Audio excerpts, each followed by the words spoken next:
Assalamualaikum warahmatullahi wabarakatuh. Perkenalkan, saya Nur Syafina dengan NIM 19060260028, Program Studi Agrobisnis Perikanan, Fakultas Perikanan dan Ilmu Kelautan, Universitas Mula Warman. Dengan kesempatan kali ini, saya akan mempresentasikan tentang budidaya berkelanjutan atau bisa disebut dengan Sustainable Aquaculture. Apa sih budidaya berkelanjutan itu?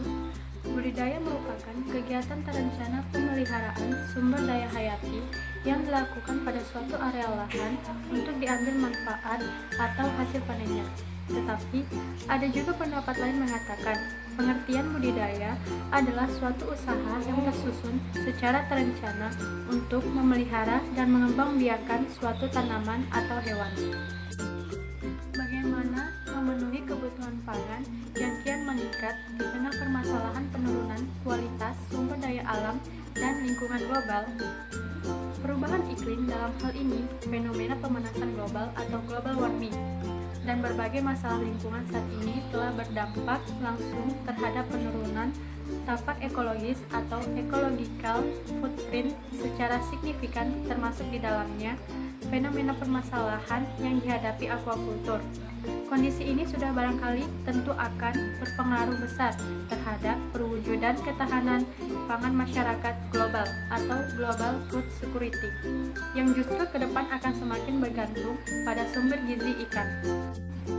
3 miliar orang sangat bergantung pada protein akuatik untuk memenuhi kebutuhan asupan protein di setiap negara. Konsumsi seafood per kapita tumbuh 1,5% per tahun. Makanan protein akuatik adalah merupakan salah satu sektor makanan yang tumbuh paling cepat dan cepat untuk diperdagangkan.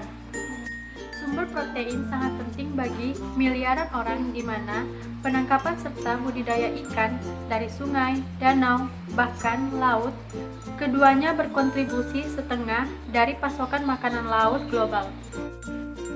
Populasi manusia diperkirakan akan mencapai 9 miliar pada tahun 2050, yang mana semakin banyak populasi manusia, maka akan semakin banyak pula permintaan atau pemasokan makanan dan sumber daya.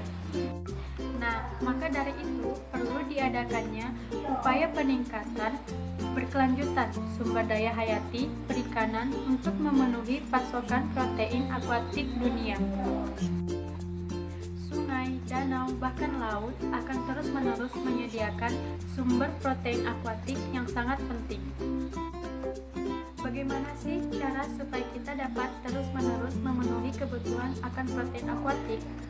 Salah satu cara untuk memenuhi kebutuhan protein akuatik dengan perkembangannya populasi manusia dengan salah satu cara, yaitu aquaculture. Mengapa demikian?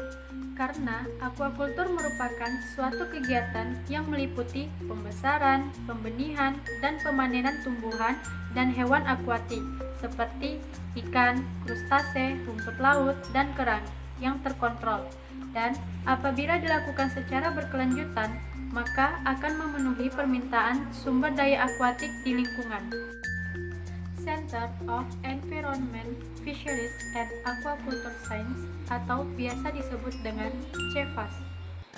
CEFAS memonitor serta mempelajari ekosistem perairan dan mengeksplorasi interaksi yang terjadi di lingkungan perairan dan aquaculture sehingga sumber daya akuatik dapat lebih menjadi berkelanjutan.